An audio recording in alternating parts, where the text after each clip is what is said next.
When I should be drinking coffee, they will make me to come online. They don't want to have me to rest.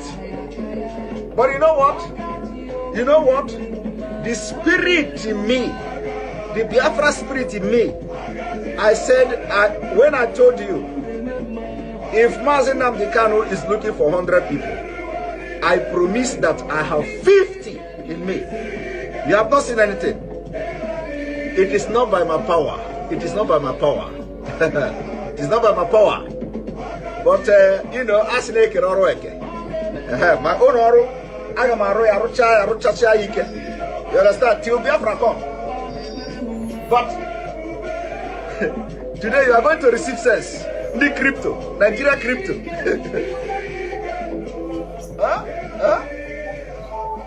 As they are crippling your economy, they close border. They closed the border. ESN came out automatically, you know, weaponized. It shocked them. It shocked them. They said, this border no work. Oh. This close of border no work. Oh.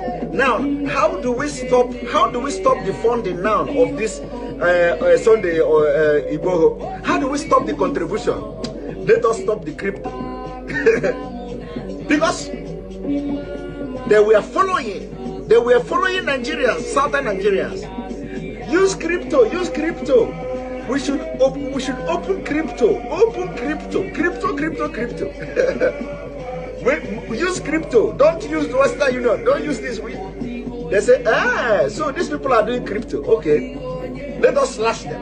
Bah.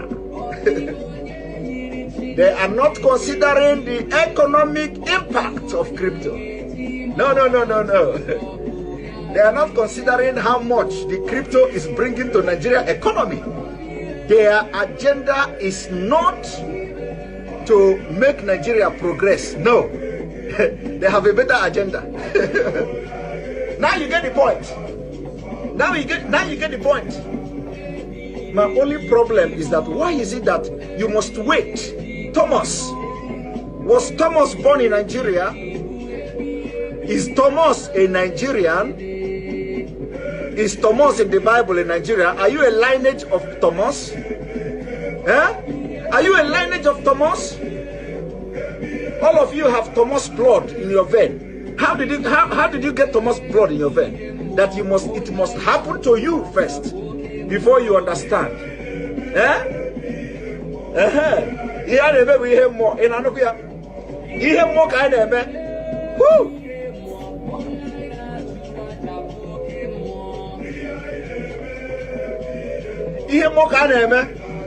When we are telling you, you don't know, no, we are telling you, even we are not prophets, but everything we have said, everything we open this mouth to say, if it don't happen today, it will happen tomorrow. I want you to go from the beginning of this struggle, from the beginning. In fact, even the one that we are not sure of, once God asks us to say it, we will say it and God will do it. Hey! Woo!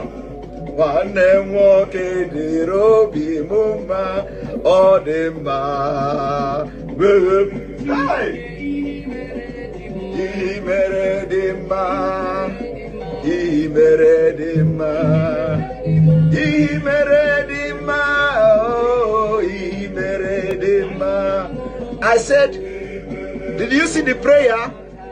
May God harden the heart of the leaders in Nigeria so that we will tell them, the world may know that Obi is no longer a boy.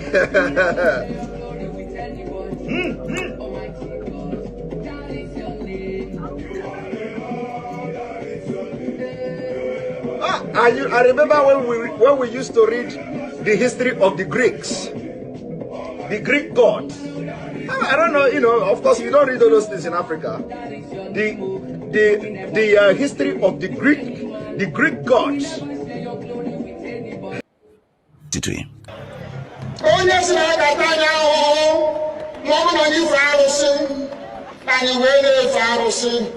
iwe were iwe gị na ọmụma gị wee bịa leta anyị ụmụ anyị wee na-anwụsị ụfọdụ nọ n'ụzọ ije ha anaghị alọta ụlọ ọzọ nne na nna wee na-ata ahụhụ wee na-ata ikikere eze nwaanyị kunye ka ọ gaa ubi gaa rụọ ọrụ Fulani chiri ehi bata ebe ala gị ndị n'iyi okwu ebepụghị isi anyị bụ ka anyị kpọpụ onye nwe anyị n'ugwu Awụsa ahụ ejide anyị wee gbuo ihe ọ bụ anyị mara aka n'ime ha si maka ha aga n'ihu elekwa ọdụ ụgbọ mmiri n'igwe ọcha bụ ememiri ọhịa nke dị na Kalaba otu aka ahụ anyị na-ala nsọ ebe Biafra ebe ndị kọstọm sokwenye anyị n'etiti anyị anọghị n'ime mmiri kama kọstọm jiri ebe niile ha wee na-ata anyị ahụhụ anyị kwuo sịpụta anyị ka kpọchie anyị kwuo sịpụta anyị ka gbagbuo anyị onye nwe anyị na Chineke na nke bi n'igwe ọ bụ ụzọ dị anya ka isi wepụ ndị iro anyị anya wee karịa ndị nke gị akwa anyị bụ ụmụ Chineke akwa ọba aha anyị ka anyị na-aza akwa ọba anyị nwe na-aza ike Chukwu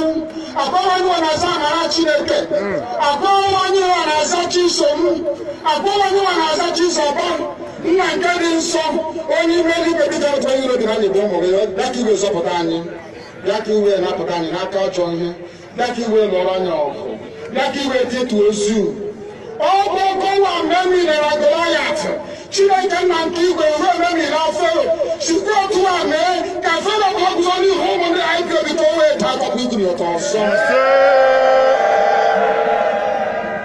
ị ga na-edu anyị n'ụzọ niile nke ezi omume ọ bụla adịghị na anyị na-aga ndagwurugwu onyinye ọnwụ ọ bụ nwa bụ ekele eluigwe n'ụwa nwunye ọbụla kere gị n'oge malite n'oge ọgwụgwụ kama anyị onwe anyị kwa anọkwa ahụ ofu ụbọchị anyị ga-anwụ n'ezie kama ma akọ na ogbu gị na nọgide ego mgbe ebighị ebi ọ bụ ya mere anyị ji were gị n'anya isi anyị wee na-asị nna nke dị nsọ bịa ka iwe gosi anyị Biafra na ndụ na-abụghị n'ọnwụ bịa ka iwe na-ekebe gị na amara gị wee kpuchiri anyị ka uwe bịa ka iwe zọpụta ndị nke gị bịa ka iwe mee ka Biafra wee bịa ka anyị na-ewetụta na nsọpụrụ na ịja mma site n'aha gị onye bụ Chukwu nke abịa ma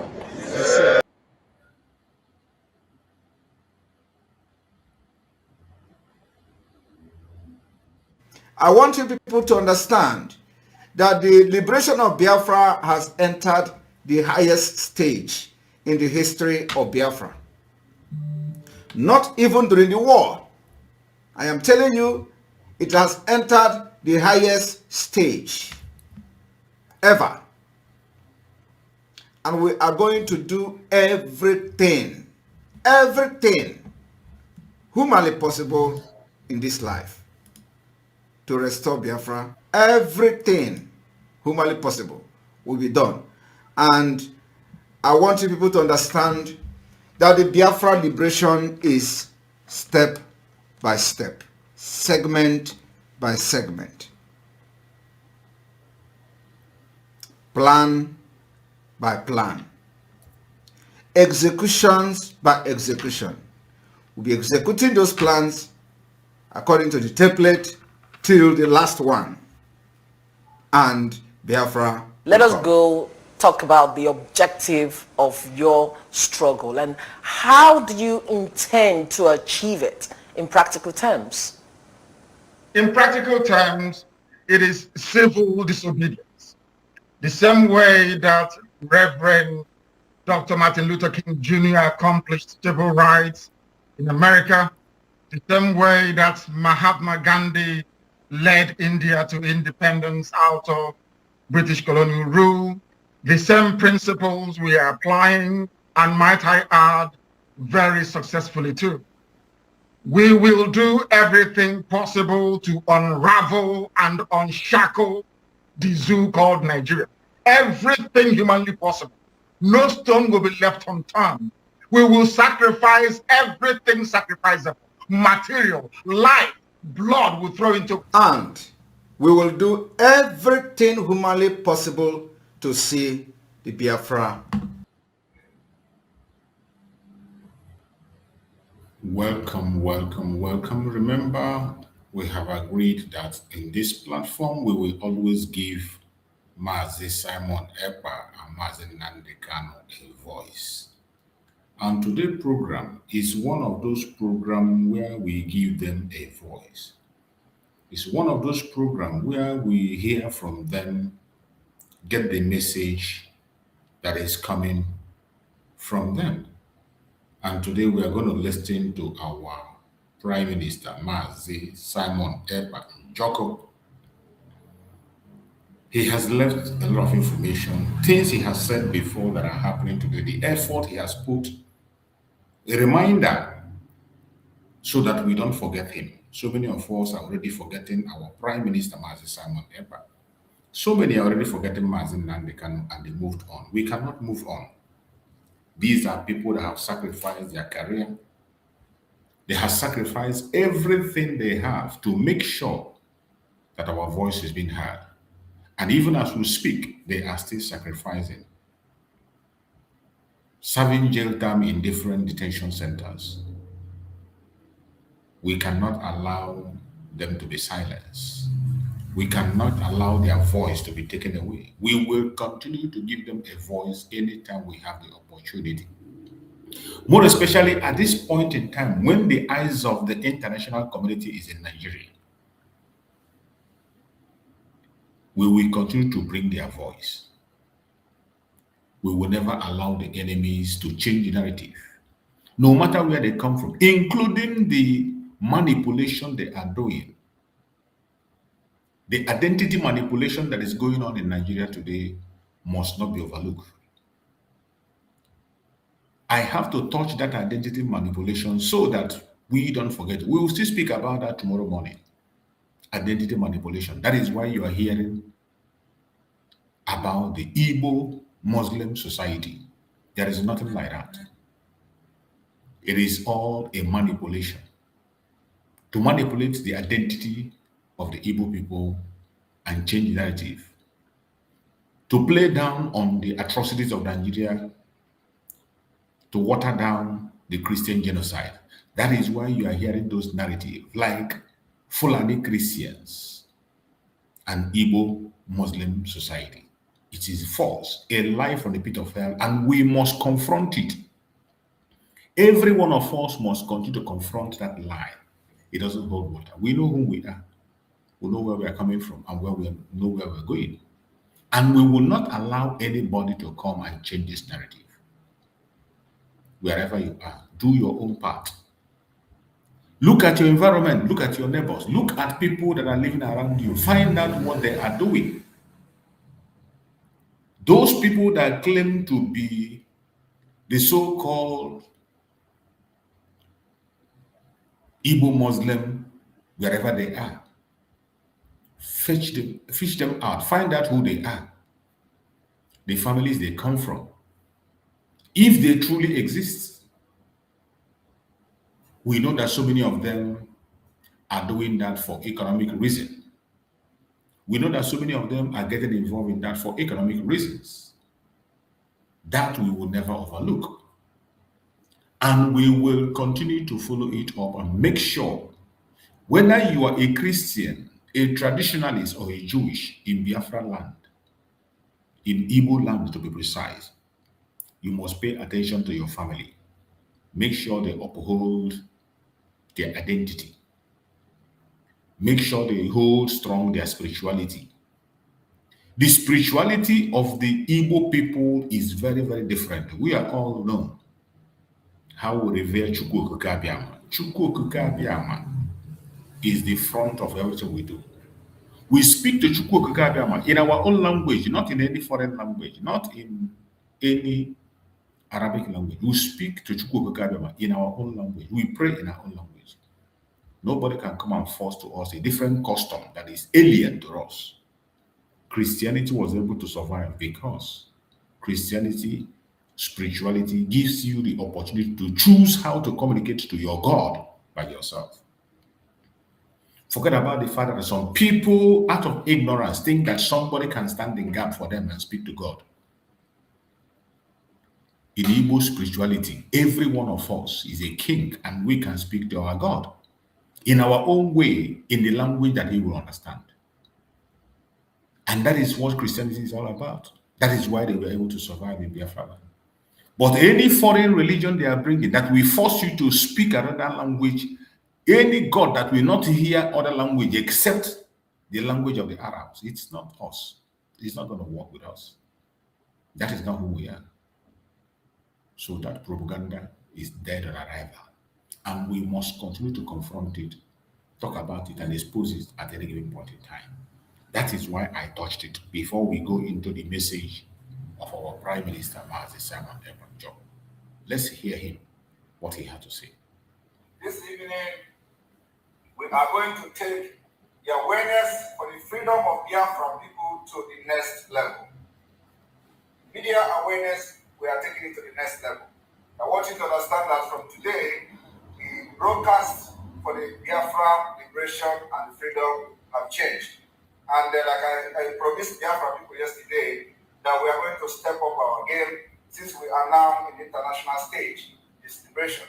Everybody is talking about it. It is time to bring the plight of the Biafra people to the world. We have preached to the Biafra people from the local level. We have preached to the people in Nigeria. We have preached to the indigenous people in Nigeria. We have preached to the African people. We are now preaching to Europeans. We are now preaching to Americans. We are now preaching to Asians. We are now preaching to those who are interested, who want to save the life of indigenous people in Nigeria, so that Nigeria will not use the Taliban of Nigeria to kill everybody and turn Nigeria into Islamic State. We are going to fight. We are Christians, and we have what we call the dangerous diversity in Nigeria, and a very destructive diversity that can never work. Today, we are going to bring our lights to the world from what is happening in Munich, or what happened in Munich, where they have what we call the Munich Security Conference about the Ukraine war, and the NATO membership of the NATO, and the crisis around the world, especially within Europe. So we are going to analyze some of these videos from this Munich conference, where they are discussing the freedom of people in Europe, where they are discussing the security of people in Europe. So I want to learn from them, and then I will use it to, do some things from the perspective of the Biafra people. We are all human beings. If you can fight for Ukraine, if Russia invades Ukraine, you have to fight for Biafra. As Nigeria has invaded Biafra. If you say that Russia has breached and violated the law, Nigeria also has violated the law, international law. Nigeria has violated the United Nations human rights, which they are also signatory to. Nigeria has violated the law just as Russia. And on that ground, we are opting out. We are saying that what Nigeria is parading to the world as a democratic process, they call it the general election, is not a democratic process. And that is why the Biafra people are going to not allow Nigeria to conduct election in its territory, because the election of Nigeria is not a democratic process. There is nothing democratic when you have 400,000 Boko Haram in the Nigerian army or police to come to Biafra land and lay a siege and ask people to come out and vote. That is not a democratic process. It is worse than what is going on in Ukraine. So on that ground, Biafran people are only requesting the opportunity to have a true democratic process, which is what we call the referendum.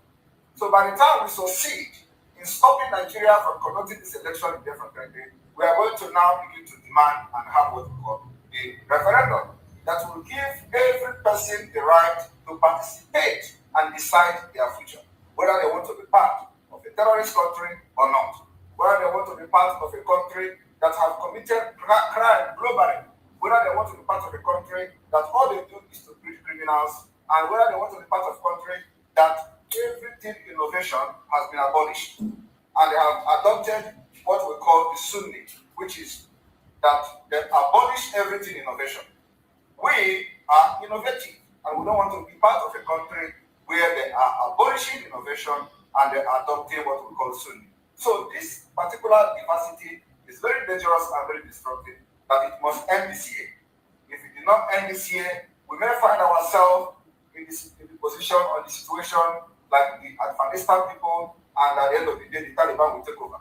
I want to inform you today, those of you listening from Europe, from America, that some of you that are into security issues, you know that Nigeria has always, tried to rehabilitate terrorists, and they will now, recruit them into the security agencies.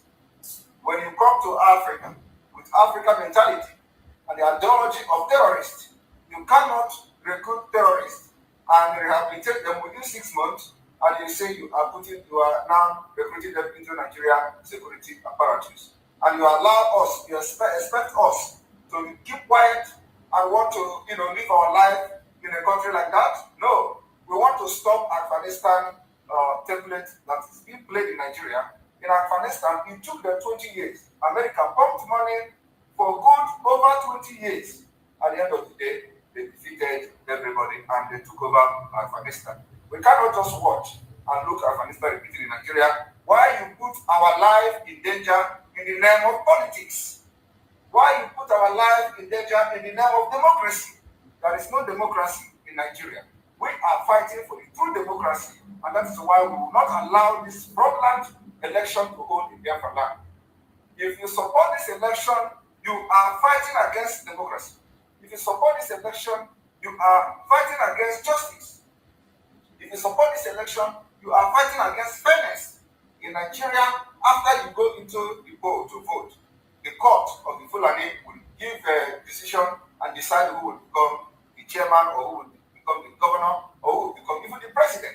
So we do not want to validate Nigeria again, and we are making this position very clear to the international community. We are saying that Nigeria are bringing over 400,000 security personnel to force Biafra into election, and we are not going to allow that. So if you are coming from the Western world to be an observer in Biafra land, you may end up witnessing a war of separation. And because when these 400,000 policemen come to Biafra, they are not coming for peace. They are coming to kill our young men, kill our children, kill our women, burn our houses, and we cannot hold our hand and watch. So we're going to fight back. So if you are coming to Biafra land in the name of observer, just be very security conscious, because you may end up coming to observe war between Nigeria and Biafra, because they are going to come in our land to fight war with 400,000 policemen that they could not provide when the Fulanis are killing our people. They could not provide the security when their sponsored jihadists and terrorists come to our land to kill. Today, they are deploying 400,000 policemen to conduct election. It is unacceptable. And Biafra people have made up their mind. I am just a spokesperson for the Biafra people. And I'm telling them they are right, and they are agreeing to that information, they are agreeing to the advice and the directive I'm giving to them as the spokesperson of Biafra people. So today, we are going to listen from our own other people from Europe, from the European Union side, from NATO, from the Unity Conference that is happening in Munich, and we are going to get and borrow some words, and add it to what we are doing. People to understand that we are not just coming to social media to rant. Rather, we have come for a just cause and a just fight. Fight to freedom. That's all. We are not interested in any other thing other than referendum for the Biafra people. The time is now. All right, I welcome you for this opening speech. A lot of issues have been touched and addressed. You are watching live and direct on Enter Biafra Channel 1, live and direct on Enter Biafra 97.5 FM in Biafra land. You're watching live and direct on other auto-piloted IPOD platform. I want everybody to pay attention to what I'm about to do this evening. You confirmed this U.S. support, but we all know next year the United States will enter into an election campaign. We are in a democracy. We know which side of the aisle the result will be. How sure are you that, or certain are you that what you have said, that Putin, who wants to wait us out, in the end will not succeed? Thank you, Christoph. As I said, I believe, and I believe the American people understand the stakes. And the stakes being our moral interests and our strategic interests. Our moral interest our strategic interest. I want you to listen to this. Our moral interest. In Biafra today, within the Nigeria state, our fight now is a fight for our moral interest. Moral interest. People are not different from us. Some governments in America, we are all the same. They are not more better than us. If America can fight for their moral interest, Biafra people have started fighting for their moral interest. Started for this. But we all know next year our moral interest is constantly being violated in Nigeria by the Nigeria state because of the differences in diversity. So we want to fight to also protect our moral interest. And our moral interest can only be protected as an independent state where we can practice this democracy to the fullest. Thank you. States will enter into an election campaign. We are in a democracy. We know which side of the aisle the result will be. How sure are you that, or certain are you that what you said that Putin wants to wait us out, that in the end he will not succeed?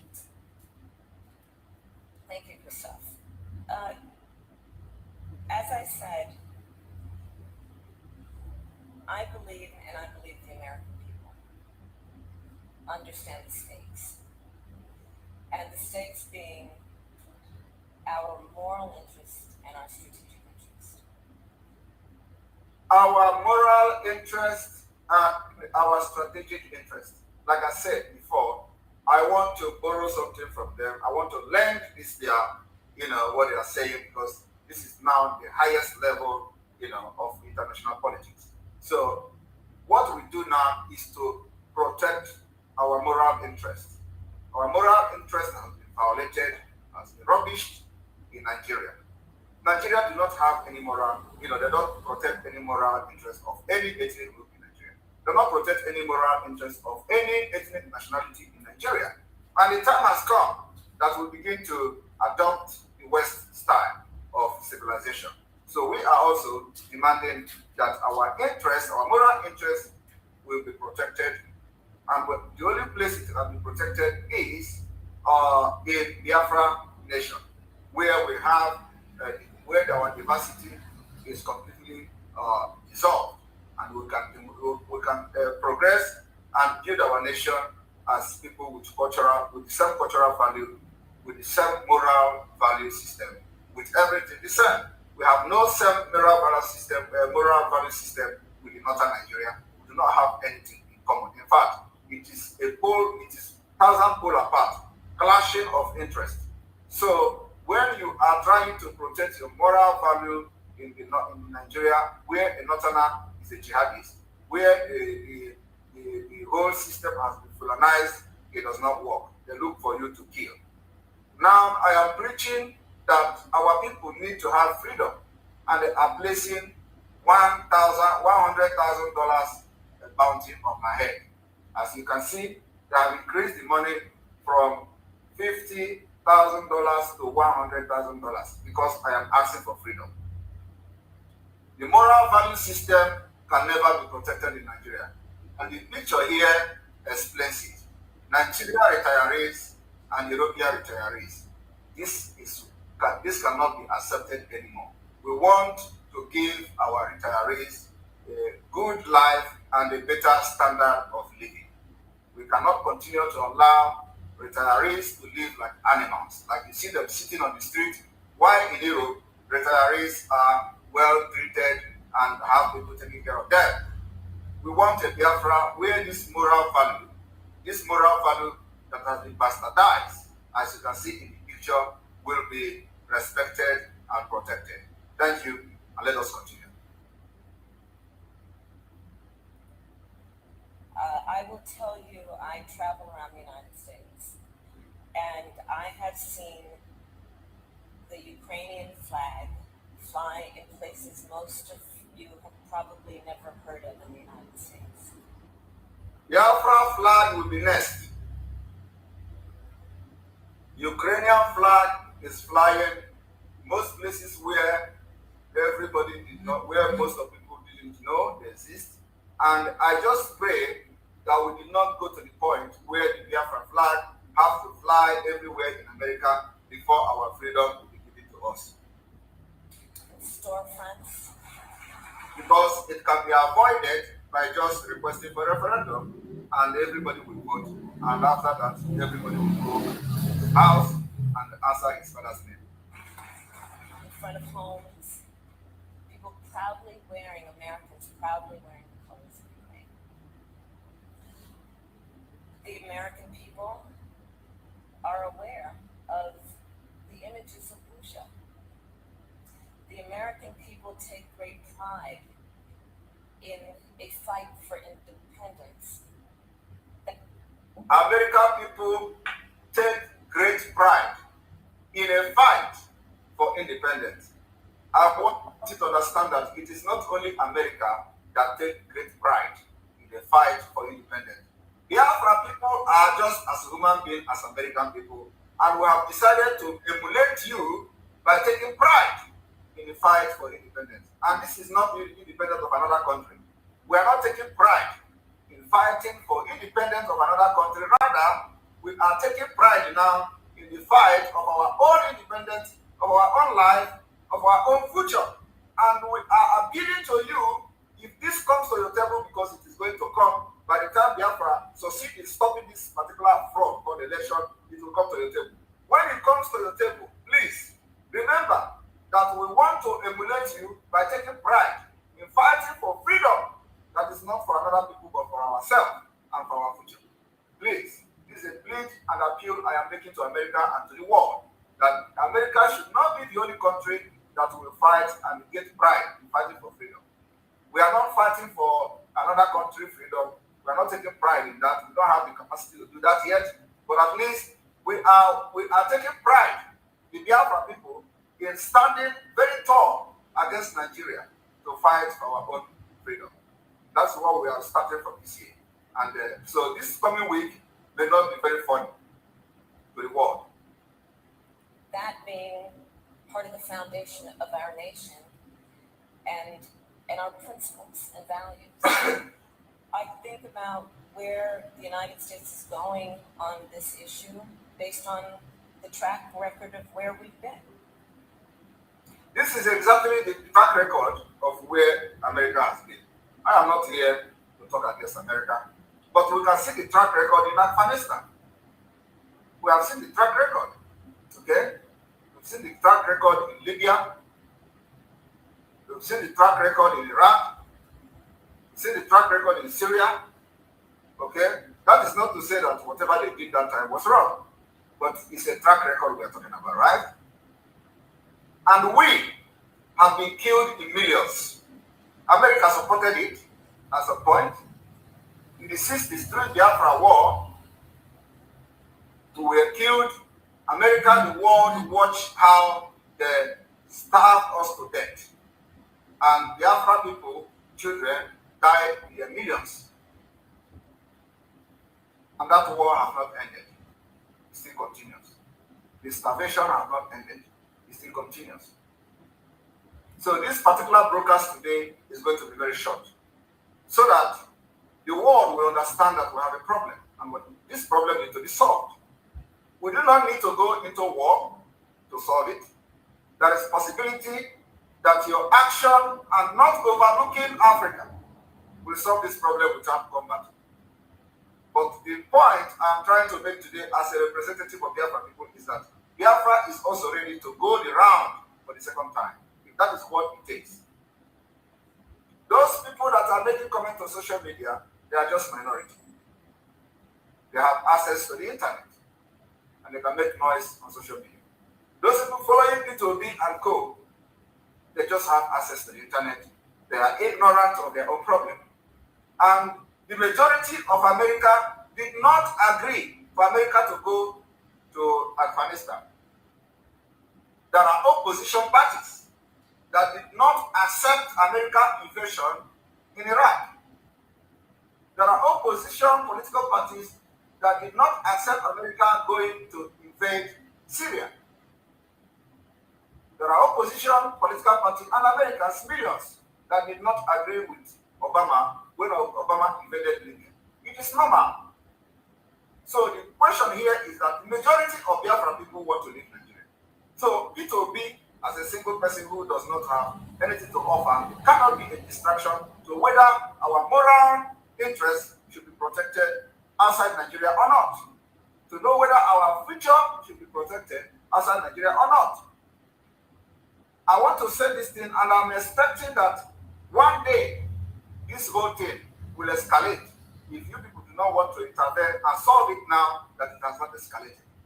Because definitely, freedom, everybody knows freedom is not given, it's taken.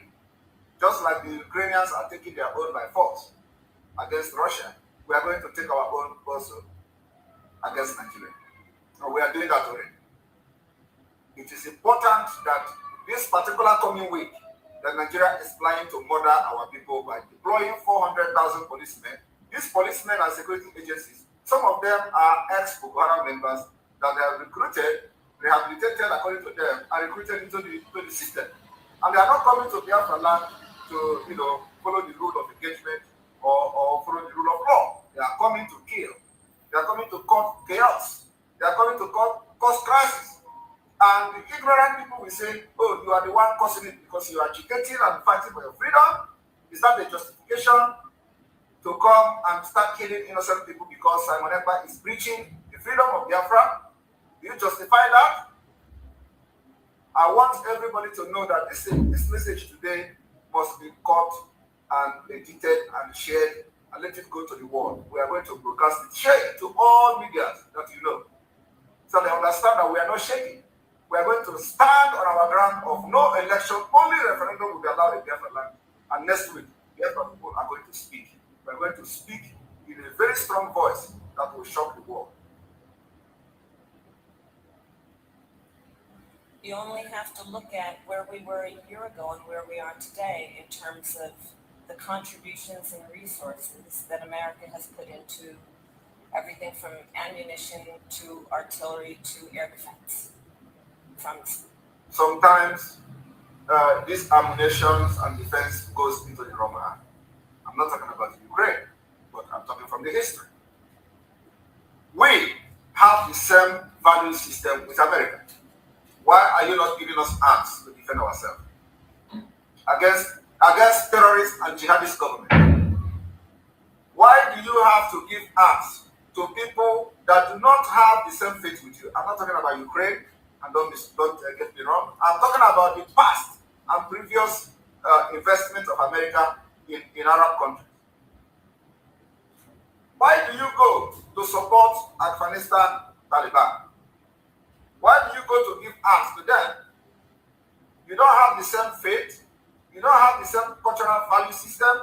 You don't even have the same moral interest. Your moral interests are not the same. Why do you choose to fund and arm them, for whatever reason, and now we are now in a state of anarchy in our land against Nigeria? Nigeria state is coming and committing genocide in our land, killing us just because we want to demand our right to govern ourselves. We want to demand independence. Just want to enjoy, just like Ukraine has been. We want to do and live like the people in Europe. Is that a crime? The investment you can do that will benefit you will be the only investment America and Europe can do now is to support Biafra exit from Nigeria. We have the resources, we have the minerals, we have whatever you think, we have the brain. And working with Biafra people will be the best thing for global peace. For peace in Africa, for peace in the Sahel. So that the influx of immigrants from Africa, which is mainly being supplied by Nigeria, to Europe will reduce. Once that reduces, it will reduce the crime that Nigerians are committing all over the world. So it is for your interest. And I will, at this juncture, bring the video of this man who also lamented how the Boko Haram will take over Nigeria and will turn Nigeria and they make Nigeria safe haven. And at the end of the day, they are going to attack America. With the emergence of Biafra as a nation, they can never succeed in attacking America. So I want everybody to watch.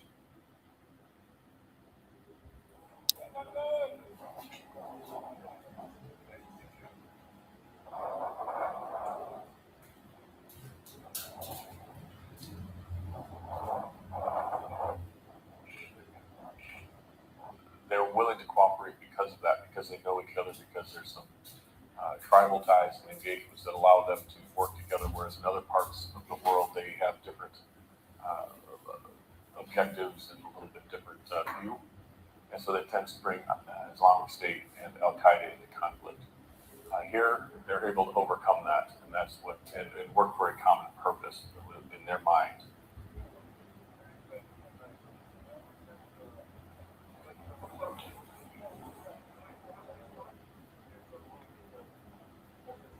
I think long term, and we don't know when this will happen, but long term they want to establish themselves, they want to establish a caliphate, and they are willing, we know they have not only the desire, but the will to attack the United States in the West. You see, in the long time, they don't know when this is going to be.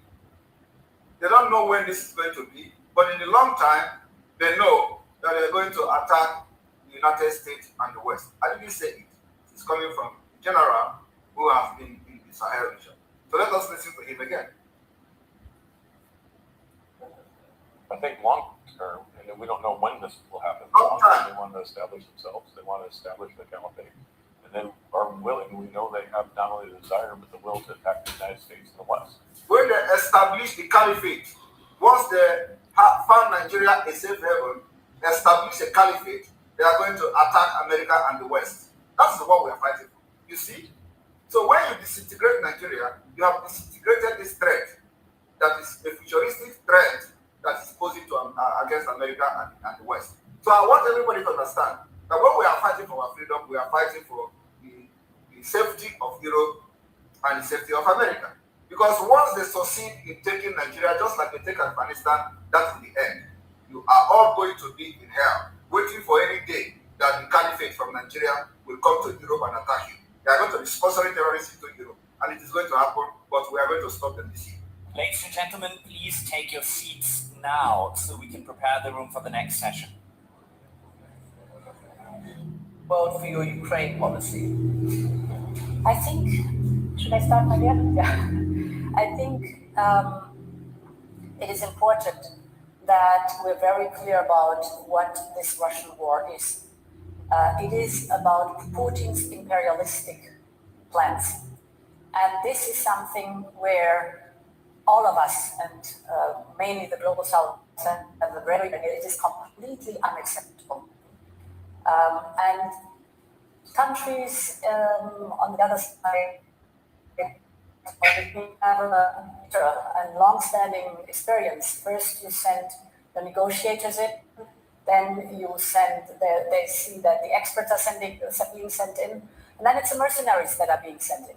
So what we have to do is not only explain that we will never ever accept this imperialistic war, we will never ever accept that Putin is trampling on the international law that protects all of us, that the UN Charter, that is also in the interest, I mean, it's in the interest of every single country, is being treated so disrespectful, and that we will never accept that today you can send tanks just across the border to invade a country. And I want to also remind the European Union that everything that they have said here, the Nigerian government has done it in Biafra land. The Nigerian government has breached and violated all available international law. They have committed extraordinary rendition, kidnapping Nnamdi Kanu from Kenya because Africa is corrupt and nobody is talking. And Nnamdi Kanu is a British citizen, and they kidnapped him from Kenya, renditioned him, tortured him for 8 days, subject him to all manner of degrading treatment and human rights abuse and torture, and sent him to Nigeria and incarcerated him. He didn't end there. I want to inform the European Union that in addition to this, the United Nations Arbitrary Committee on Against Torture and Arbitrary Detention also have issued ultimatum to the Nigeria state to release Nnamdi Kanu within 6 months and compensate him. 6 months has expired. Nigeria violated that particular directive from the United Nations. I want to inform Europe that Nigerian government have committed as worse crime than Russia Putin against the Biafra people. The only difference here is that Biafra at this day is still within the Nigeria state, and they are sending the military attacks to Biafra land within Nigeria to kill their own citizens. The difference here is that while Putin is sending military tanks across border, Nigeria is sending military tanks within its own border as Nigeria state, and they are killing their own citizens, and nobody is talking. So I want the Europe to understand that Nigeria state has committed worse crime. The number of deaths being recorded in Nigeria every day outnumber 100 times the number of deaths being recorded in Ukraine, with all the military strike and the tanks that Russia is sending to Ukraine. So I want this particular record to be very straight, that purity, civil war is ongoing in Nigeria, and the Biafra people cannot take it anymore. And we do not want to be part of a country like that again. There is no plan for development. There is no plan for innovative future in Nigeria. Everything is going down, and their plan is just to Islamize us and turn us into caliphate. And we are not going to accept that kind of arrangement. You cannot force us to change our faith from Christian to caliphate, to Muslims. We are not Muslims. We are very, very different people. Our cultures are different, languages are different, everything is different. So, and this particular issue that is happening today, the crisis in Nigeria, is a long time coming. It's a history that we have. We cannot continue to overlook this historic mistake and miscarriage of justice against the Biafra people. And we are going to go into the poll this coming week to validate Nigeria again. So we are putting this to the notice to the Americans, to Europeans, to understand that we are also human beings fighting for our future, fighting for rights to live, fighting for right to existence, fighting for the right to practice our faith and religion, fighting for the right to participate in a democratic process that is globally acceptable. And the democratic process starts by allowing the people to choose how they want to live their life freely. And if you do not allow them to choose, then you are inviting anarchy, and they have to revolt against the system. And that is happening already. So let us continue. And this is something which my experience in the last 12 months needs a lot of just hard work, to work together with the Global South, to make understood our point of view, but also to work with them on dealing with the knock-on effect of this atrocious war. This is the food crisis. This is the energy crisis. And that we do our utmost to deal with the knock-on effects in a way that the Global South does not suffer too much from Putin's war of aggression. This is our task. It's hard work, but it's absolutely worth it. Prime Minister Marin, somebody as cult a hero around the world as President Lula of Brazil also doesn't believe in the intervention that you all have taken in NATO against, as you described, the illegal invasion of one country by a bigger country. So, as Commissioner von der Leyen says, we will never support this. We understand the historic issues. How do you see? Now, this is another comment from another country president that they will never support this, that they understand the historical issue. The question I want to ask to America, to Europe today, what do you know about Nigeria historical issues? What do you know? How conversant are you with the Nigeria historical issues? How conversant are you with the formation of Nigeria? How conversant are you with the Biafra plight in Nigeria? How conversant are you with all these historical issues about Nigeria, and how do you intend to deal with it?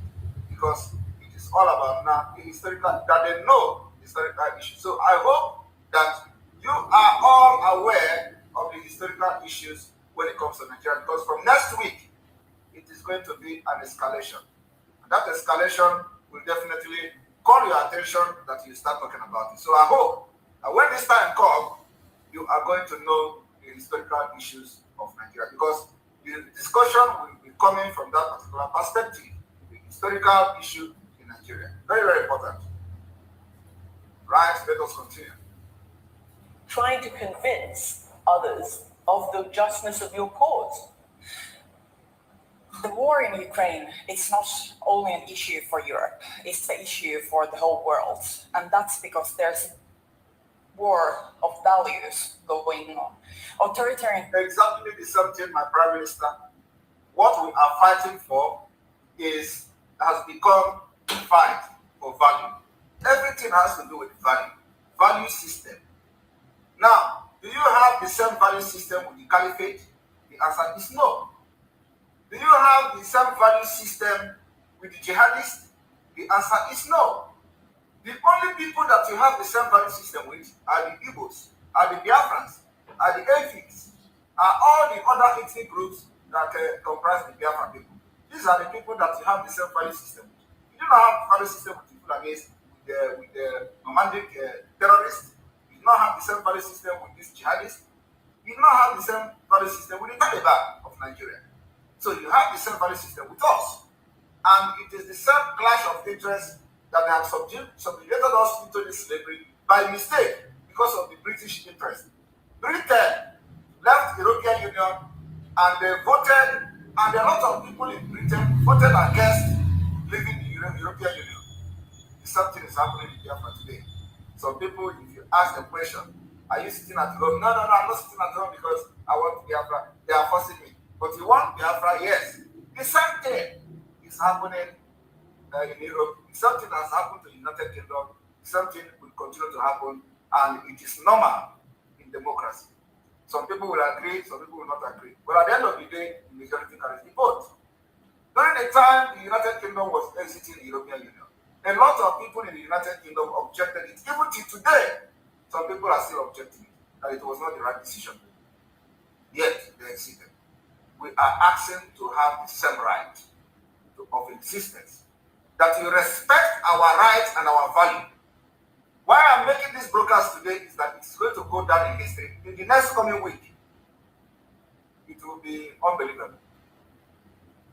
And your attention must be called when the time comes. So you have to learn to respect our own value and our own rights to protect that particular value system, the interest that follows it. That's all I'm preaching. And that's why I have invested and sacrificed my life, put my life in danger to make sure that I educate my people that they have a choice. They have a choice not to validate Nigeria this coming weekend. And they have agreed that they are not going to validate Nigeria.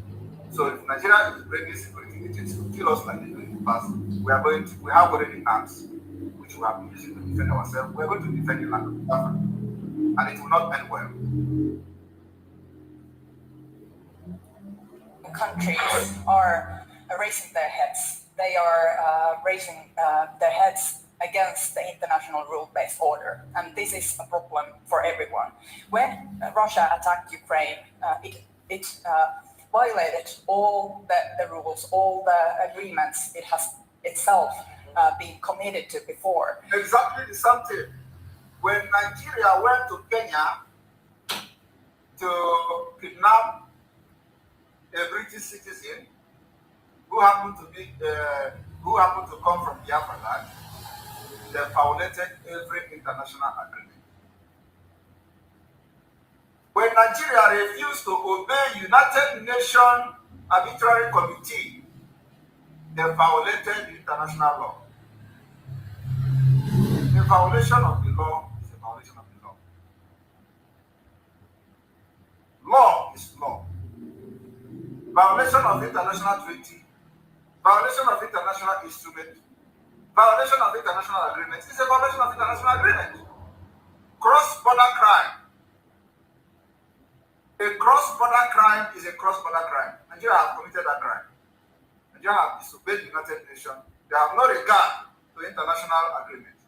They have no regard to international law. And we cannot choose to continue to live a life like that. So we want to enjoy the same right, just like every one of you in the European Union.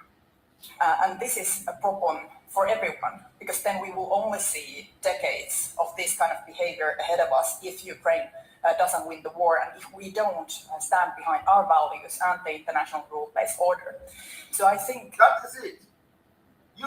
Ukraine is definitely going to win the war because they are fighting for their right. So they are definitely going to win the war. But we are also standing behind our value.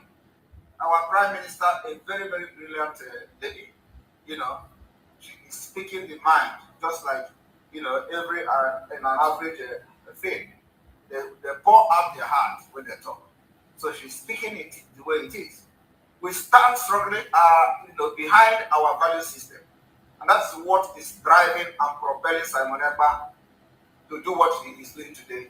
And I'm not going to stop. Rather, I am increasing the tempo. This fire is increasing. And by tomorrow, from tomorrow going forward, the fire will go to the highest degree. Because I am standing very strongly behind my values, which is not the same with the caliphates that are ruling Nigeria and the bandits that are ruling Nigeria. This is a larger issue than just issue for Europe, just issue for Ukraine.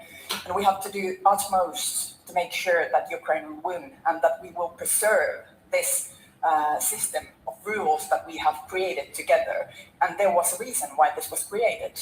The wars before, world wars that we have seen, and it was devastating. And that's why we built a system where we can negotiate, where we can build peace.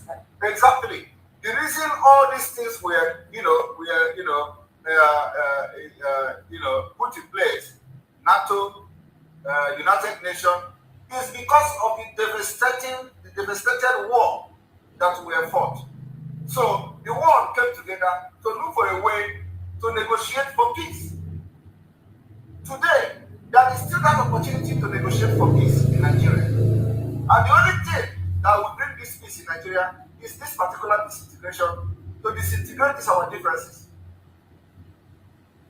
Is that too much to ask? That is the work of the United Nations. The crisis in Nigeria, the terrorism in Nigeria that is being funded by a particular region from the north, have to end. How do you end it? Look at it. What is the cause of this terrorism in Nigeria? The cause is that the jihadists, the caliphate, want to take over Nigeria. In case you do not know the reason why they want to take over Nigeria, I want to bring it to the table, because we need to know the causes of what is happening. I want everybody to pay attention to this particular video. Now, why are we, why is this issue of disintegration of Nigeria have to happen? And why should the United Nations intervene? The reason is here. Hello and welcome to a spirited debate. I'm Lauren Green. Boko Haram has been terrorizing Nigeria's Christian community for years now, victimizing those who would stand in the group's way of creating an Islamic State.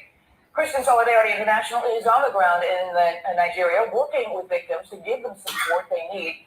Frank Mayok is the program manager of Nigeria's project and joins me now to explain the religious tensions smoldering in this region. Welcome. Thank you so much. The interesting thing about Boko Haram, which I didn't know before, is that they really come out of Sudan. And we know the struggle was in Sudan, where they broke the country in two. So explain where they come from. Well, I can put it this way. Nigeria, after independence, the first two missions they have, one was in London and one was in New York. The third mission after that was in Sudan. And there is a reason for that. Sudan is the shortcut to Mecca. Someone from Nigeria, they go through Chad and go to Sudan and then go to the Mecca for the pilgrim. The Mecca, to go to Mecca, yes. Right. Mm-hmm. And because of that, there are a lot of Nigerians who go to Sudan on the way to Mecca. Mm-hmm. And when they come back at that port, they stay there. and Sudan become their own country. Now, when the Islamic government came to Sudan in 1998, and their agenda was to Islamize Sudan in general, they were working with Nigerians. They were working with Osama bin Laden. When Osama bin Laden was pushed out from Sudan, he took with him one group of the terror, and then another group left in Sudan, and the third group was sent out to disrupt the neighboring country. Part of those groups were Boko Haram, who were sent to Nigeria. And the idea is Sudan believed that the people who are ruling Nigeria now are not extremely enough, like the way it used to be. So the Boko Haram, people who start Boko Haram, they did the training in Khartoum with Osama bin Laden, and then they were sent to Nigeria.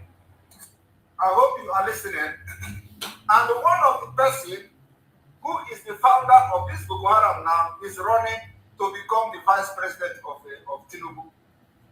And in a such system, when this information is out there and it's a fact, you still have that right to participate in a democratic process.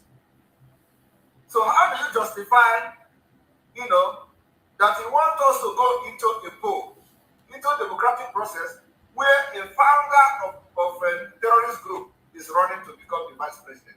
Is that the kind of country you want to be part of? Because even if he did not succeed in becoming the vice president, he still have a very much influence in the system. How should we continue to be like that? So I want everybody to understand where the problem of Nigeria is coming from, and of course, the kind of dangerous diversity that we have, and we must make sure that this diversity is disintegrated for peace. And this is where European Union, who knows the importance of NATO and the United Nations, should step in and understand that the purpose of forming this organization is for global peace.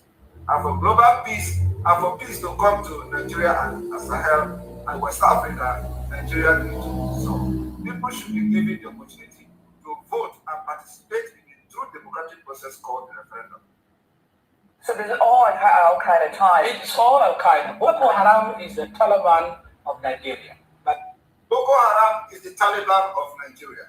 And today, Afghanistan, Taliban has taken over Afghanistan, and they are now planning how to take over Nigeria because they have infiltrated all the security agencies in Nigeria. That's the way I can put it. Who are these people that become members of Boko Haram? Who are they? Are they disenfranchised? Or are they educated? Or are they unemployed? Who are they? These are coming from the two tribes in Nigeria, Fulani and Hausa tribe. Those are Muslim. And you can see in Nigeria, bordering to the Chad, there is a state called Borno. Those people, it's easy for them to go to Chad and go to Sudan and go to the Makkah. And when they come back, in 1998, the Sudan government opened up the scholarship for the young Nigerians to go for education. But those people were sent to the training camp to be terror. So they are the young Nigerians who are educated, who go to Sudan and they pretend they are going for the scholarship. And they were trained there and then sent back to Nigeria. And these are the Boko Haram? And those are the Boko Haram members. From January 2012 to July 2013, Boko Haram bombed, burned, or attacked 50 churches, killing at least 366. Why are they going after Christians? They believe that they should be the one to rule in Nigeria, especially when Goodluck Johnson, the president, who is the president of Nigeria currently, is a Christian from the south. And I think that set them off, that how could the Christian be a president in a country that where there is Muslim? They believe that. Now, that is the problem. That, make them kick off. How could a Christian be president in a country, in Nigeria, where there are Muslims? Now, these people are shouting P2P, P2P, P2P. And what happened to Jonathan? P2P code, of course, that is not even happening, but just to tell you that it will be worse, if not what we are doing today. It will be worse, because the same Boko Haram is there. Shetima is there. All the people that are funding Boko Haram, they are very, very intact in Nigeria. And so, if you renew this agreement, you are going to have worse situation than what they did to Jonathan. They will destabilize the country and you are going to be enslaved for a very long time. And we don't want to follow you, your stupid self, into this particular stupid decision. That's why majority of Biafra have decided that coming week, nobody will go out to vote in Biafra land. I want you people to listen to what has happened to you before. You are going to do something to renew it again so that it will happen to you the second time. And the second time, you may not survive it. The country should be ruled by Sharia law. And if you can see to Nigeria, the 12 states in the north, they apply the Sharia law in the country. Even though there are minority Muslims who live with them, Christian, but still they apply the Sharia law. So to them is that they should take all the Nigerians to be ruled by Islamic law. So are you hearing that? The agenda is to take all the Nigerians to be ruled by Islamic law. That is the reason why in all political parties they fixed themselves. In PDP, they are the presidential candidate. In APC, they are the vice presidential candidate. In Labour Party, they are the vice presidential candidate. They have succeeded in fixing themselves in all the political parties. Just whoever win is a win for them. Whoever lose is a win for them. How do you continue in a country like that? I just want the European Union to understand, in case they pretend not to know. Not use violence against each other, wars, attack another country to make a stand or gain something. And to that end, when you came into office, as early as this time last year, you were saying that Finland would not want to join NATO, and then a month later was the invasion, and now obviously you're trying to join NATO. There is a little bit of a kerfuffle with Turkey deciding whether it's going to approve or not. We understood from the Secretary General of NATO that maybe now there will be separate tracks. Do you expect to join NATO separately, or are you committed to trying to join it together with Sweden? When the war started 24th of February last year, and now we're heading towards a very sad anniversary, 1 year anniversary of the war just next week, it was obvious that Finland will join NATO. It was obvious at the same day when Russia attacked Ukraine. The Finnish mindset, the most important thing for Finnish people is to make sure that we are independent, we are secure, we have a sovereign country, we can make our own decisions. Are you hearing it? The most important thing for Finnish people is that we are independent, we are secure, we can make our own decision. And you can see that in my life today. You can see that in my life. I am also a Finnish person. And I want to bring this particular life back to my people. So we don't become dependent, on any nation. The reason I want to bring this video to you today is for you to understand that when I say I am made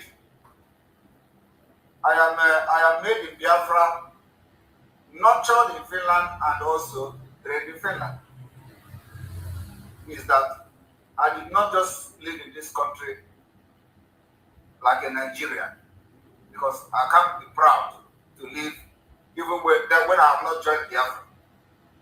Proud to be living in a country as a Nigerian. If you live in a country as a Nigerian, you are a criminal, because Nigeria, what they do is to commit crime. I didn't live in this country as a Nigerian. I live in this country, and I integrated, and the system assimilated into me. So I want you to look at and listen to what our Prime Minister is saying about the faith, and you understand from where and you understand why I am paid in the ass of whoever that has tampered with the security, with the freedom of my people. Now you understand why I do what I'm doing. And if you think that you are going to force me to step down on what I'm doing, my brother, I said I am nurtured in Finland.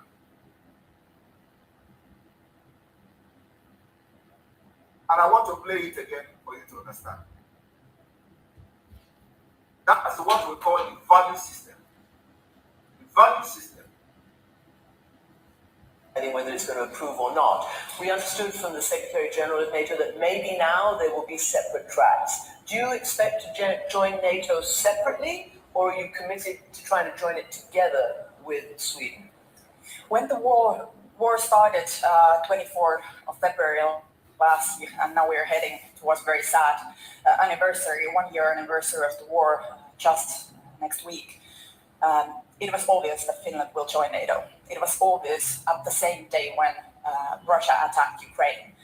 The Finnish mindset, the most important thing for Finnish people is to make sure that we are independent. The most important thing for Finnish people is that we are independent. Secure. We are secure. We have a sovereign country. We have a sovereign country where we can make our own decisions.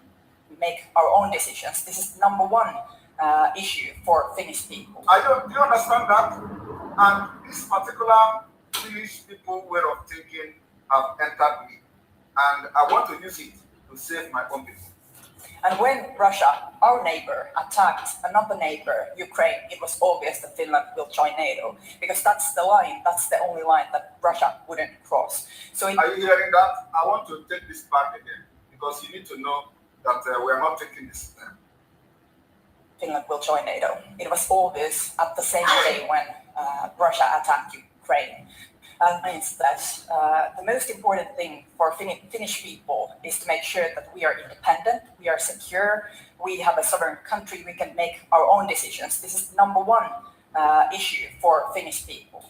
And when Russia, our neighbor, attacked another neighbor, Ukraine, it was obvious that Finland will join NATO, because that's the line, that's the only line that Russia wouldn't cross. So it's to do with our security, it's to do with peace. It's an act of peace for Finland to join NATO. We have sent a very clear message. We want to join together with Sweden at the same time. It's not only because we are good neighbors and good partners, it's also to do with very concrete matters. The security planning of NATO in the whole north, it's in the interest of us, but it's also in the interest of NATO that Finland and Sweden will join simultaneously. And we have sent very clear signal and very clear message to Turkey and also to Hungary that hasn't ratified yet, that we want to enter NATO together, and this is in the interest of everyone. So you see, this is what civilization is all about. As I am here now, lecturing you, creating this awareness to understand why Simon Ekpa is doing what he's doing. The caliphate, the representative of the caliphate, called Garuba, Adamu Garuba, was on Russian TV. You know, because you know that it's like the TV is they are working together. There was a Russian TV demanding the arrest of Simon Ekpa. Demanding arrest of Simon Ekpa for fighting for this right. You know, the Fulani man, the terrorist representative in Nigeria called Adamu Garuba, was on RT, Russia TV, demanding the arrest of Simon Ekpa, you know, from Russia TV. You know, I just see that he posted it on his Facebook page, you know, saying that he said that I was on Russia TV to discuss on the threat of election disruption in the southeast by terrorist Simon Ekpa. He is the one that's the terrorist. And I used the opportunity to further demand for the Ekpa arrest. This is somebody who is in Nigeria funding terrorism, funding the invasion of our land, and turn around and go to the Russian TV, you know, because they have access there. You know, they give them money, you know, freely. They have access to go to the Russian TV to broadcast and make their nonsense announcement. But here, we are discussing civilization. We're discussing freedom. We're discussing value system, which these people in Nigeria don't know. They don't know what is value. They don't know what is value system. And we are bringing it to our own nation. We want to live like them. We want to be better than these people. And we are not going back. While this was going on, this is what we get the Nigeria state due to. Nigeria, on a daily basis, witness the impunity which is so-called Fulani herdsmen extremists who shared ethnic and religious identity with President.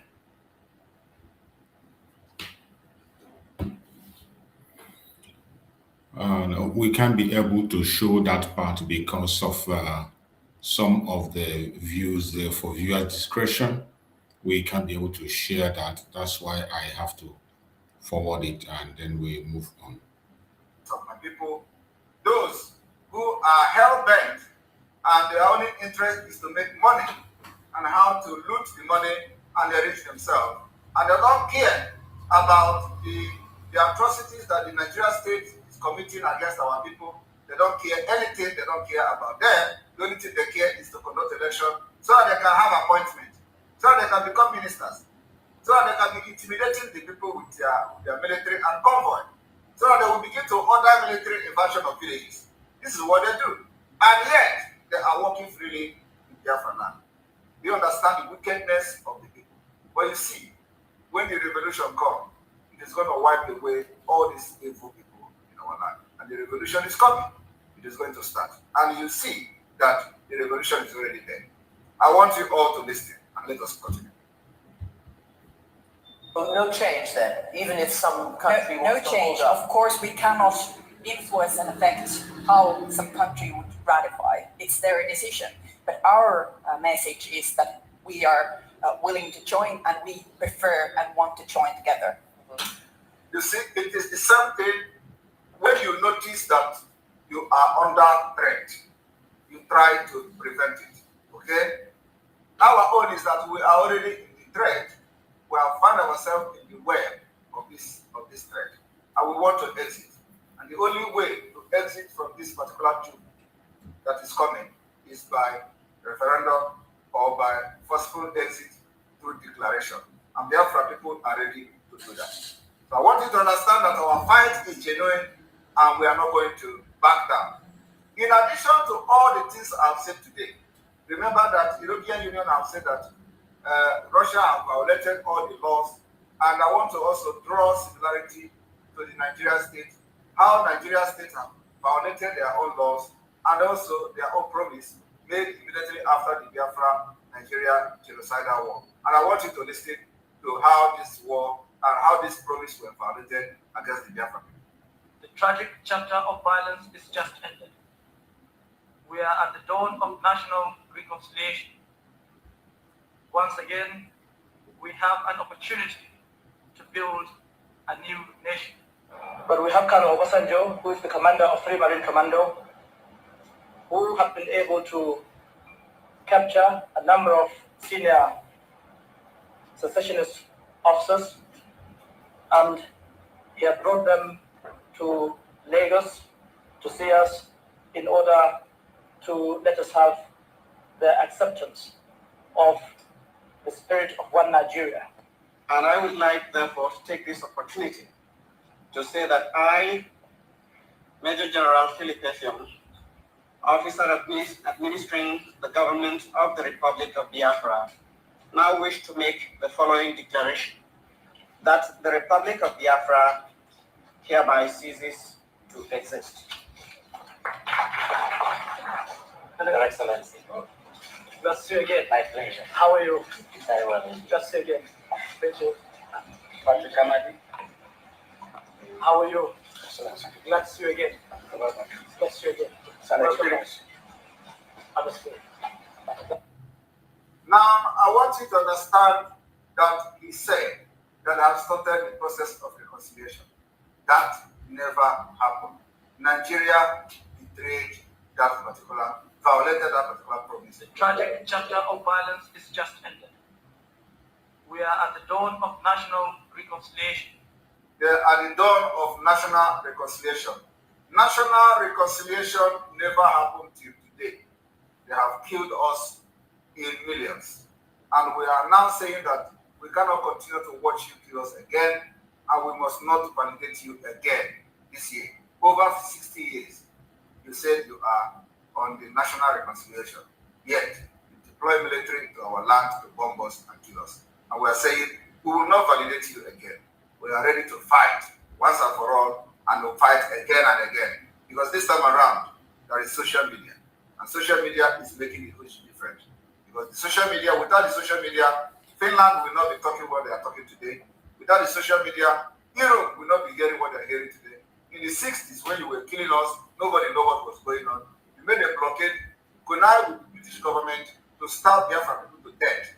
And millions of children were dying and nobody knew what was going on. Today, we are here with social media and we have exposed your impunity, your criminality to the world. And the world has come to know you. They know how you sponsor terrorism. They know how you blackmail us by coming out to kill people during our sit at home and blame it on us. And yet, it did not stop us from still ordering the sit at home that we have been ordering every day. So, on this note, we are going to bring the broadcast to an end this evening. You have had a very outstanding message from our Prime Minister, Mazi Simon Ekpa. I'm going to bring you another section of the program next time. We are going to continue to bring the voice of Mazi Simon Ekpa, what he fought for, what he stood for. A man that sacrificed everything for you and I. A man that was standing for his people, standing for his right. A man who was keeping the legacy of Finland themselves. The ideology of Finland was the same thing he imbibed in. He wanted to use the ideology to save his people. But Finland betrayed him. The same Finland that have it as part of them to defend themselves. They appreciate freedom and human rights today. When it comes to Mazi Simon Ekpa, they sold out because of NATO. This program is very important because from that moment that woman joined NATO, you saw the Prime Minister there speaking about joining NATO. From the moment Finland joined NATO, the whole game changed. That was where the UK was able to manipulate them. Nigeria came into it, they began to pursue contracts in Nigeria and all that. They sold out and the game changed.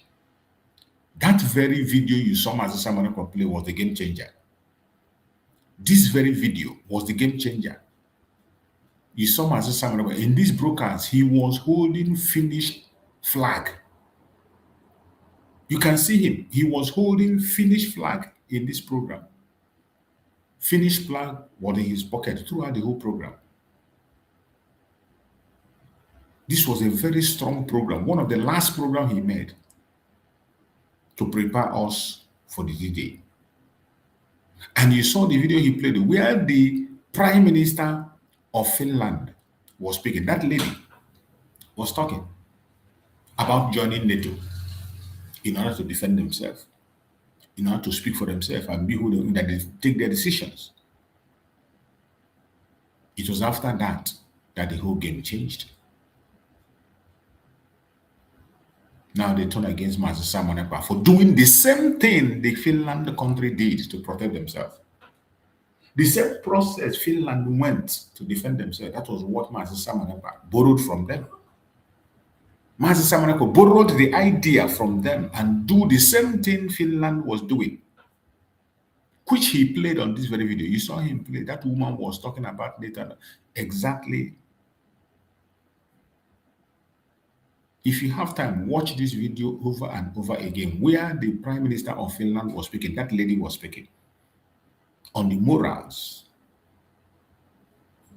of Finnish authorities, of Finland government, their attitude, their respect to freedom.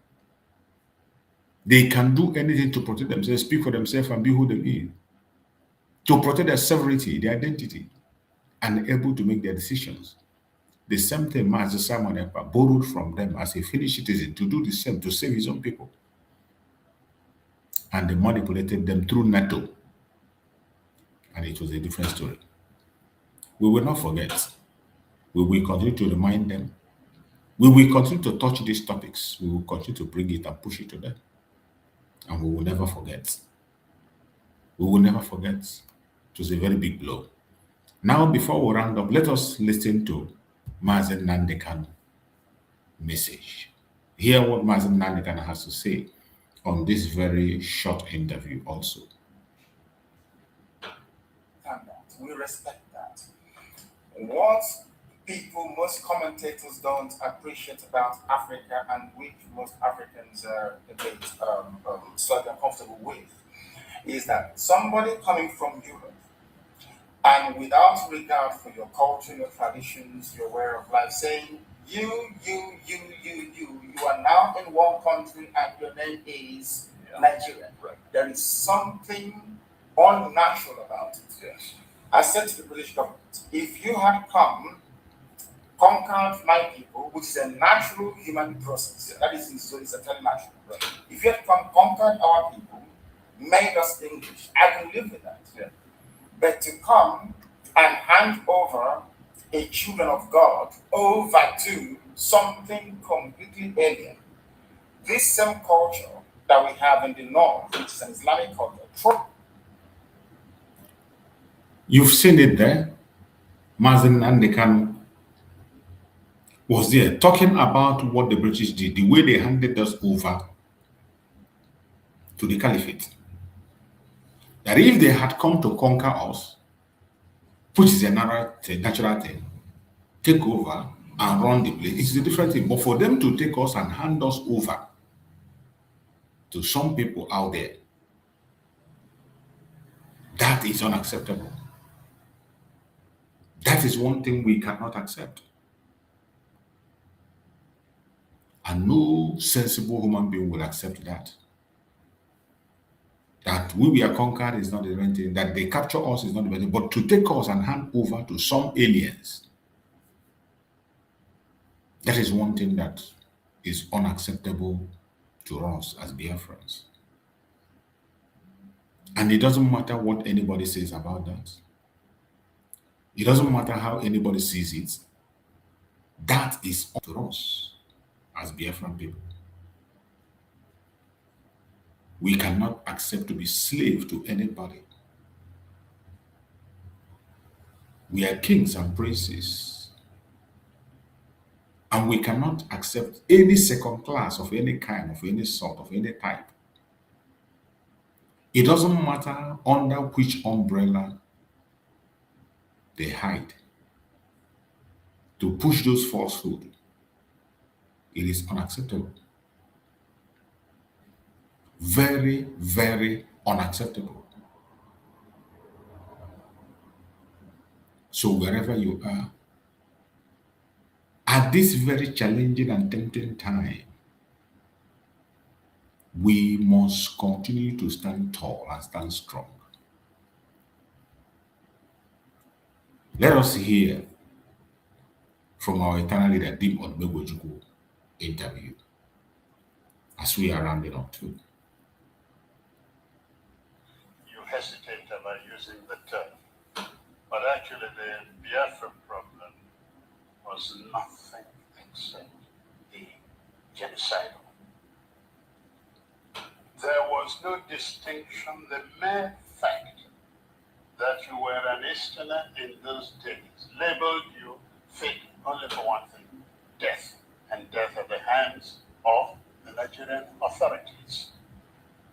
The Igbos and their associates were killed in practically every village in northern Nigeria. They were killed in many places in western Nigeria. Lagos, even on the very center of Lagos, people will look at and thought, oh, this looked at Igbo, and killed. The very first army officer killed in Lagos, actually, during that time was from Calabar. Was killed on the bridge, and so on. Igbos were being hunted out and killed. The Igbos that remained in Lagos after the war began were herded together and detained without any trial or anything.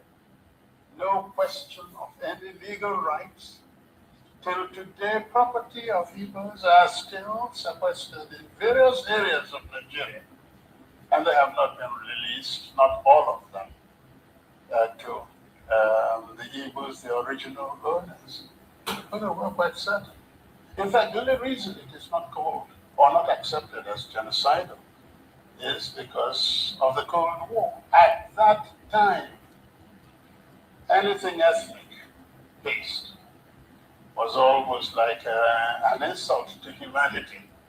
and ethnicity became a term of abuse in politics. That's all.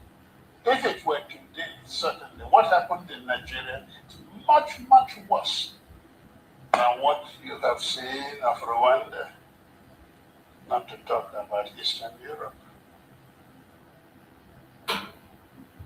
You have heard that, and you saw that from our eternal leader, Dim Odumegwu.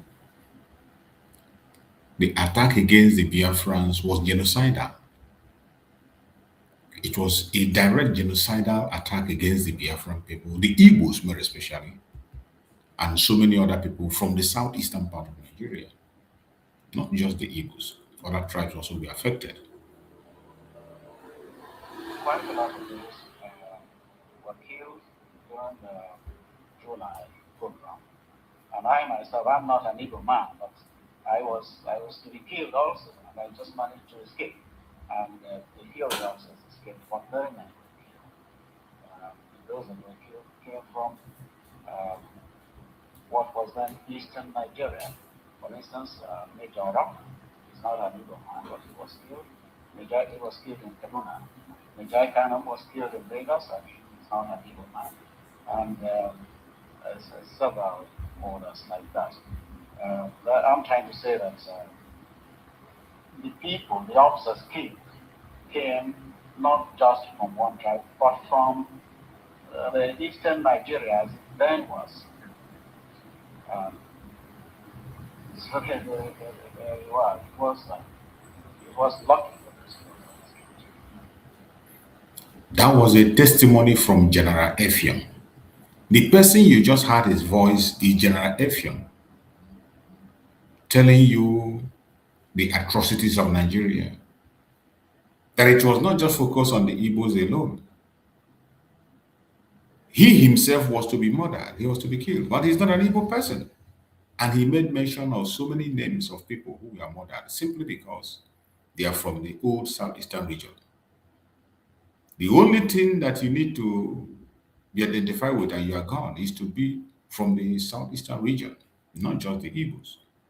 But unfortunately today you see some people denying their identity, claiming what they are not, some out of fear for one reason or the other, some because of position. It made people to deny whom they are, which sometimes we overlook it, but at this point in time, it is high time everybody stand up and defend themselves and be whom you got to be. Enough of hiding from yourself, enough of keeping yourself away from you. A lot have been committed against us, and we cannot pretend they didn't happen. The only thing we will say is never again. You, until recently, was the chair of Amotekun in your state, right? Yeah, for some time. So what can you say about security around your state and Amotekun? Until I left, the security was still not okay.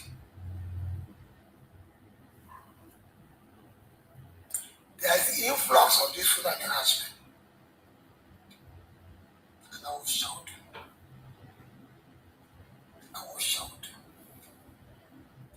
I gave a lecture somewhere. And I quoted Abasha. He said, if you are fighting security and it lasts more than 4 weeks, the government is behind it. Explain. Good.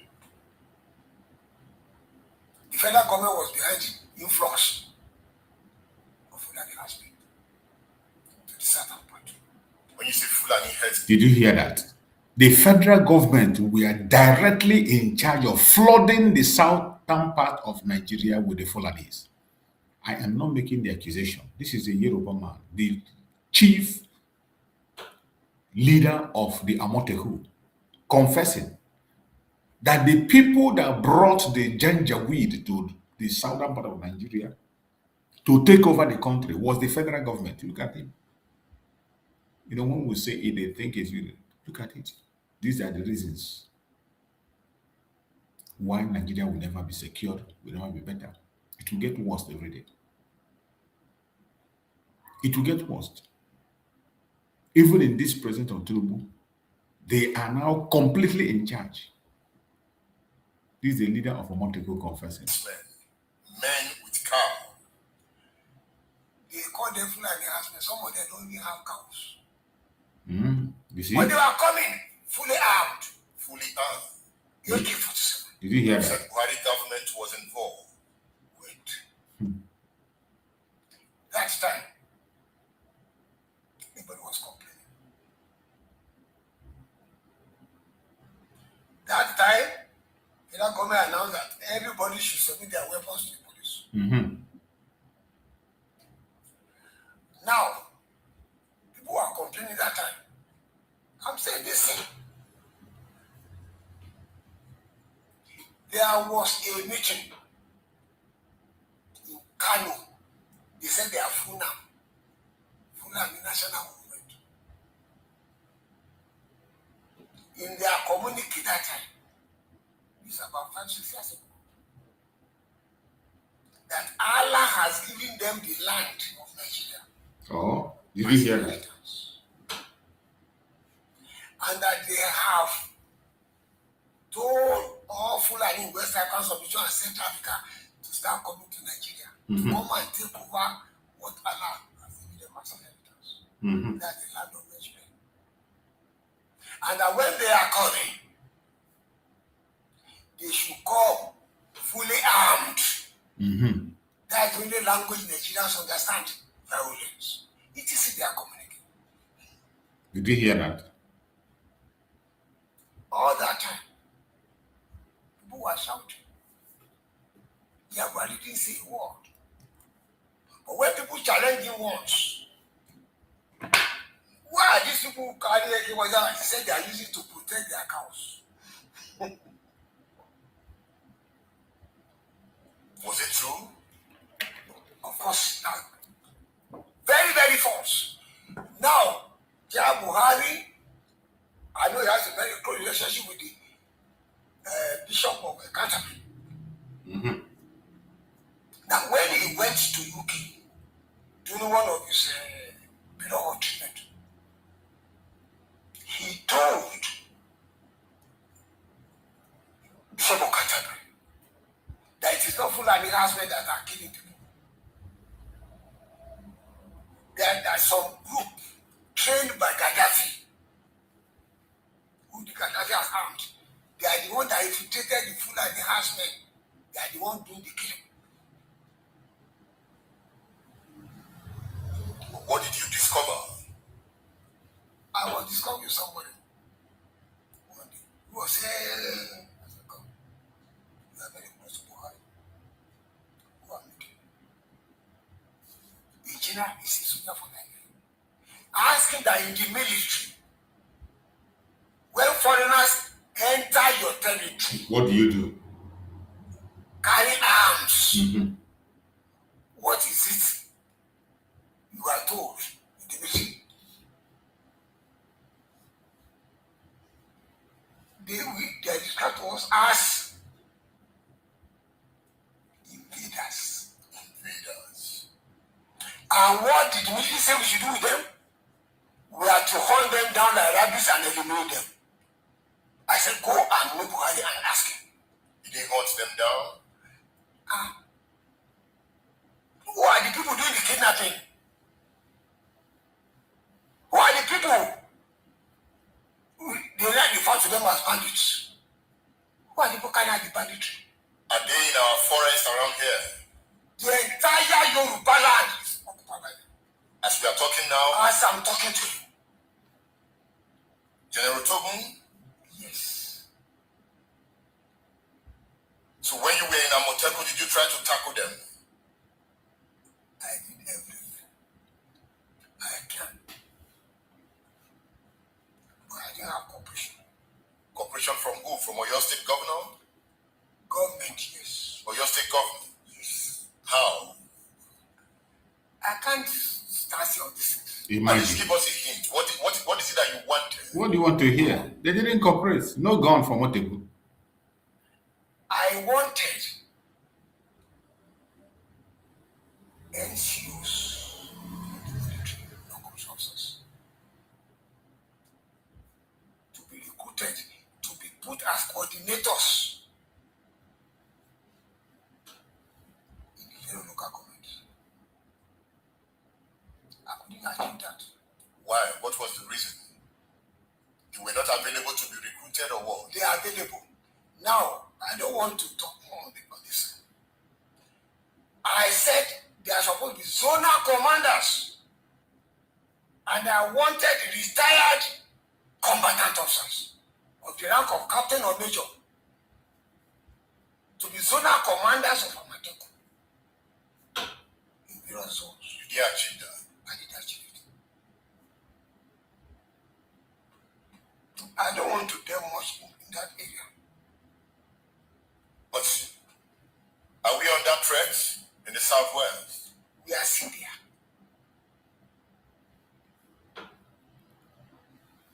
Thank you so much for listening. We are going to bring you more of this very interview on our next program. We will continue to bring you all these things for you to know that Nigeria will never know peace. Disintegration of Nigeria is the only answer. The earlier you understand that, the better for every one of us. Disintegrate Nigeria for peace. Disintegrate Nigeria for safety and security. Disintegrate Nigeria for growth. Disintegrate Nigeria peacefully. Let everybody go their separate ways. That is the only solution. I appreciate everyone that has been with us on this program today. Thank you for being part of the program. Thank you for joining us. And I say, may Chukwu Okike Abiyama continue to guide and protect us in other ways. Have a wonderful night, everybody, and see you again tomorrow by the grace of Chukwu Okike. Good night and God bless.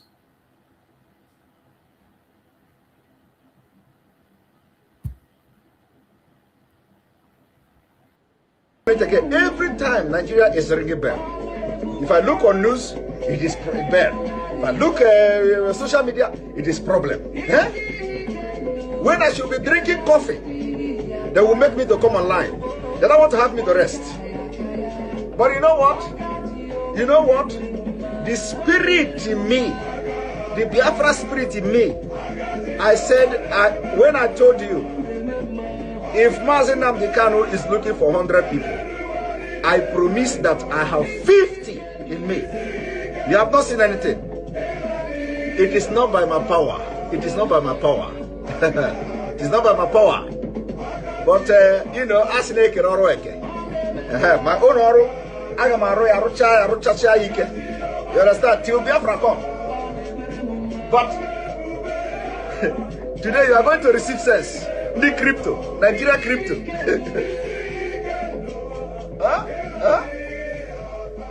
As they are crippling your economy, they close border.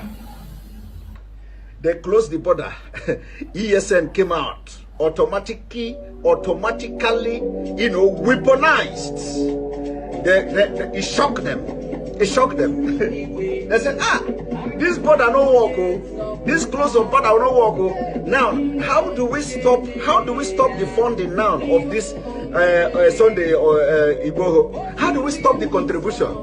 Let us stop the crypto.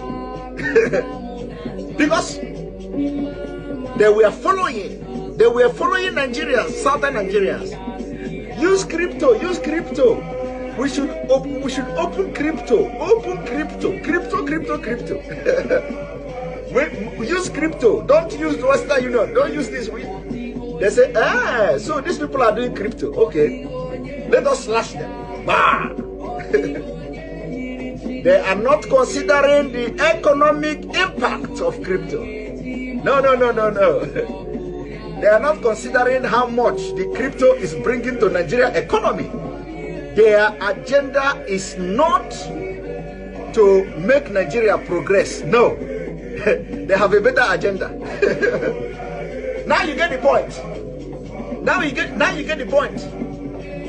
My only problem is that why is it that you must wait? Thomas, was Thomas born in Nigeria? Is Thomas a Nigerian? Is Thomas in the Bible in Nigeria? Are you a lineage of Thomas? Are you a lineage of Thomas? All of you have Thomas blood in your vein. How did you get Thomas blood in your vein? That it must happen to you first before you understand. We hear more in Anubia. You hear more kind of man. Woo!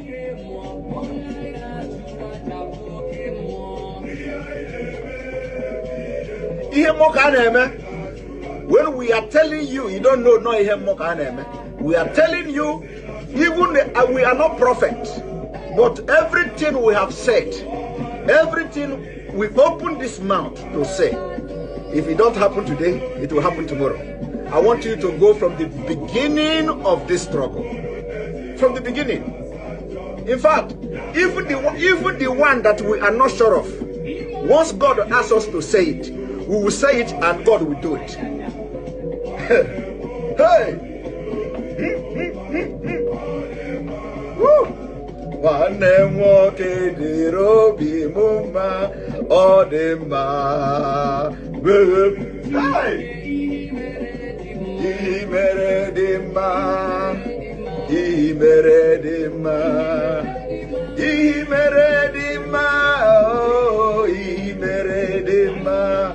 I said, did you see the prayer? May God harden the heart of the leaders in Nigeria so that we will tell them, the world may know that Obi is no longer a boy.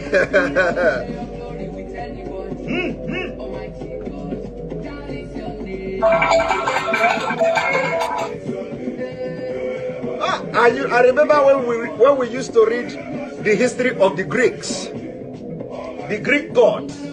I don't know, of course you don't read all those things in Africa. The history of the Greek gods. Medusa, they say Medusa is she look at when you look at Medusa, you turn into she would dry you and you become stone. Medusa have snake, her hair. Medusa's hair is snake.